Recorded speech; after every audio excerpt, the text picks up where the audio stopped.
the Midday Reset.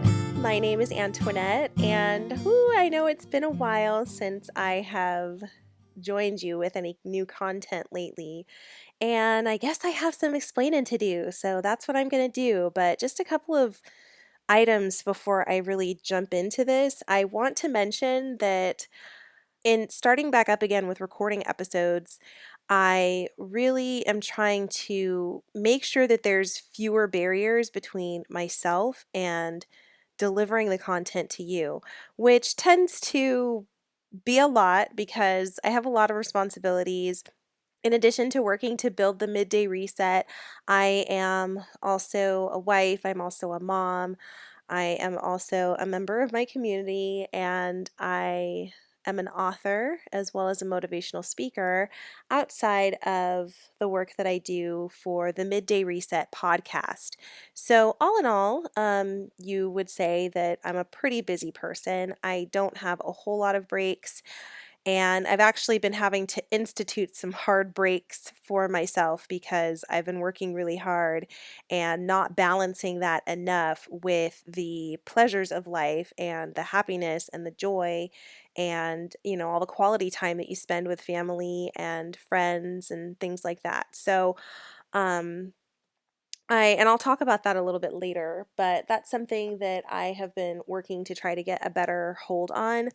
And so, anyway, all that to say, I don't want to have so many gaps come up in the future between when I publish content and when you guys can get new stuff from me. So, I'm going to start recording in a different format where basically I don't have my written notes anymore that I'm reading from like I used to. I'm just kind of speaking off the top of my head and I have a few like points written down here as far as what I want to cover, but everything else is just going to kind of get delivered that way. And we'll see how it goes. We'll try this new thing out. So come with me. Today, I want to talk to you about grief and death. And there was someone who reached out to me through Instagram and asked me to cover the subject of anxiety and death. And I recently lost someone in my family who I loved very much, and it was a startling loss. This person was not very old at all. And it's just really too bad because it's not how I saw the story going, but then again, we don't really get to choose. We just kind of have to go with whatever life hands us in that regard.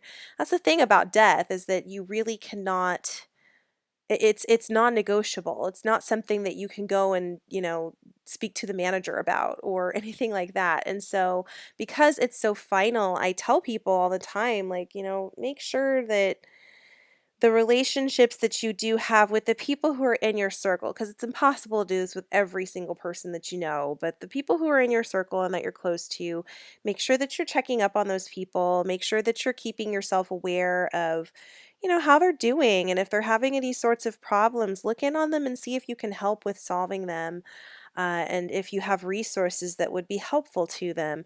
It doesn't hurt anybody to do those things, and there are so many people out here who need help and are struggling and are facing so much difficulty, but they will never ever speak on it because for some reason, we've got this mentality in our society where if you're having problems, then you have to be ashamed of that. And I will fully admit that I used to subscribe to this until very, very recently. My experiences, as well as just growing up and maturing, has all taught me that, facing difficulties is just part of life. That doesn't mean that you're somehow being sentenced to some crazy fate.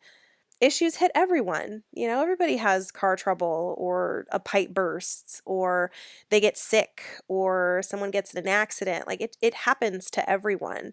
It is what it is.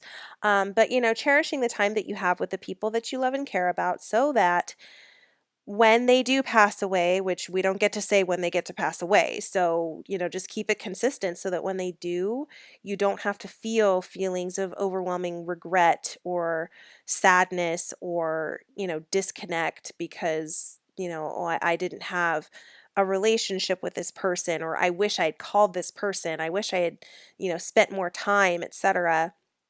Now, the one thing that I will say is that, well, first of all, something you need to know about me is that I have experienced a lot of loss. Well, I don't think I want to tell you what my age is exactly just yet, but you can probably guess. And some of the people out there who actually know me, they know what my age is. But since I was young, I have been experiencing loss through the form of death in people close to me.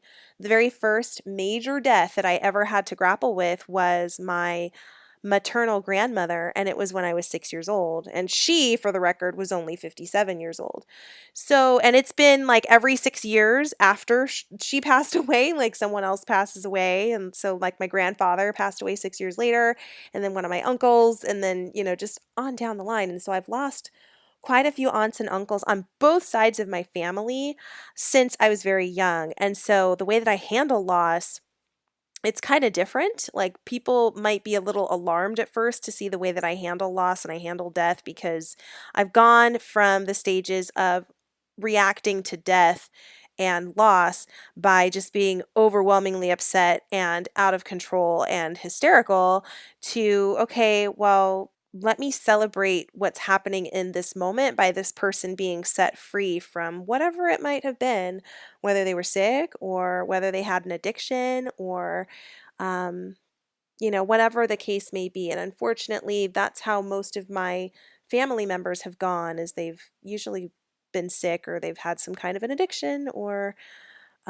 they just weren't taking care of themselves. This person who passed away in my family, this was not somebody that I was super close to, not anymore. And that was not for lack of trying on my part.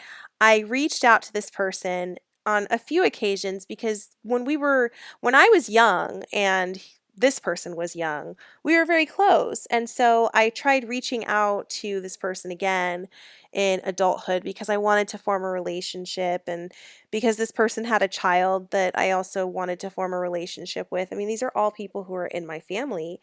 And I just got shut out. And after trying and trying and trying, I just decided that I didn't have the energy to try anymore. And so I stopped. So the news of this person passing away, it still makes me very sad because this is never ever the fate that I wanted for this family member. But it's not something where I feel that, oh, I could have done more, or I should have been there, or I don't feel that type of remorse in this loss because I know that I tried. And so that's why I like to tell people to be intentional about the people who are in your circle, at least. Make sure that when you're leaving the house, you at least say goodbye the right way. If it's, a child, give them a hug, a kiss on the cheek, whatever you see as being fit, and whatever your culture celebrates, whatever your culture and traditions call for. But give them a proper goodbye and send off, because you never ever know. The person who is leaving, they might not come back. And then what are you going to say to yourself when you get that news that they didn't come back and you're so choked up because you didn't give them a kiss this morning? I think that as far as processing death is concerned, I think everybody moves at their own pace. Everybody does what they feel is right. And I think that that's how it should be. I don't think anybody should be trying to tell anyone else just exactly how they're supposed to mourn or how they're supposed to feel when they lose a loved one. So the commenter on Instagram was asking me to cover anxiety around death.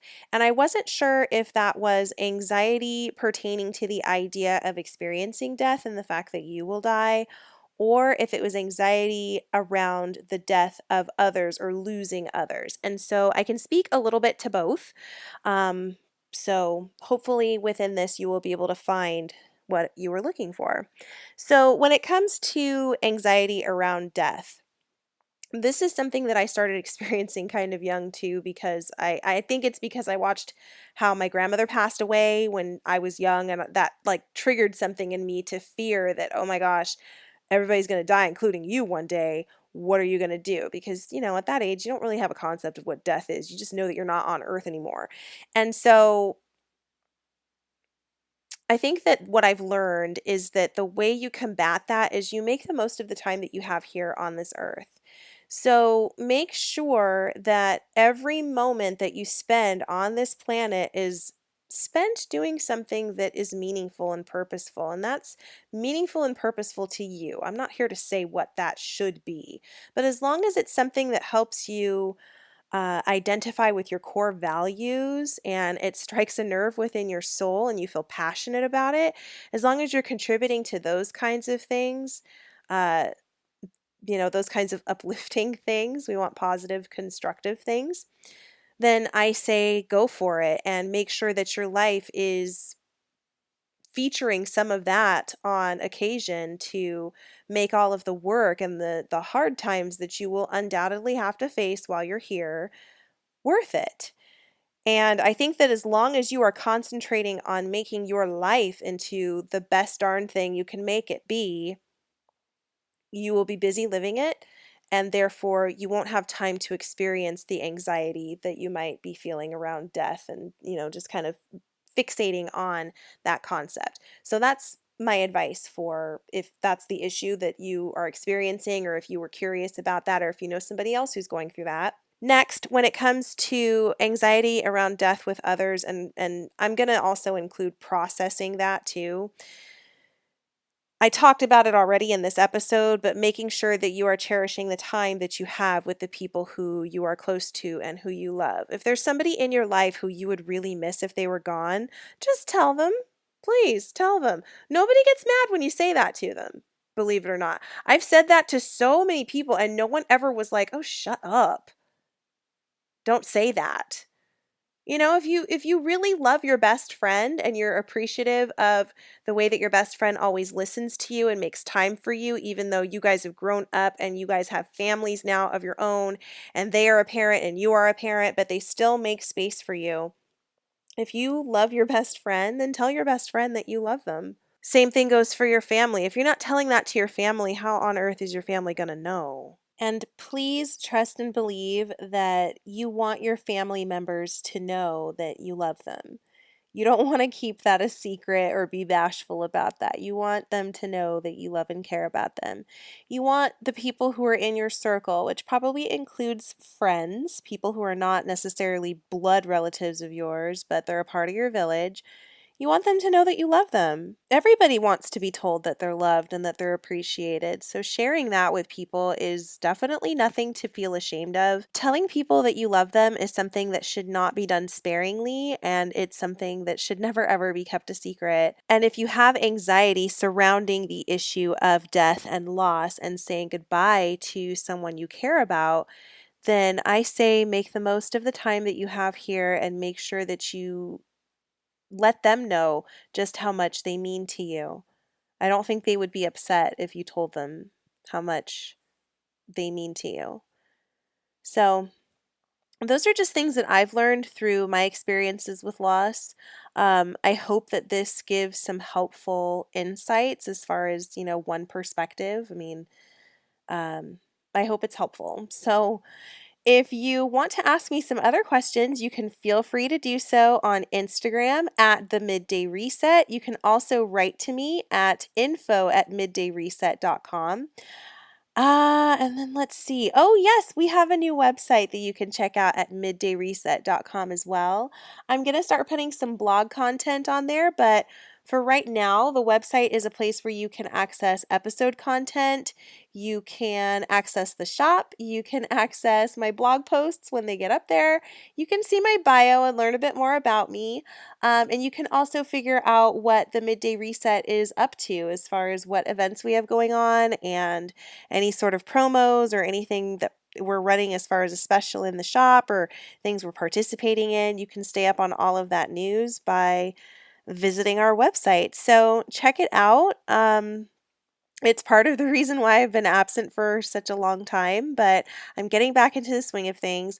Let me know how you like this new format. We've got episodes that are a little bit longer now because of this. So we'll see. Maybe I can firm it up as I get a little bit better about my talking points and my notes and whatnot. All right, so I'll be checking in with you guys soon. Take care, stay healthy, and keep shining.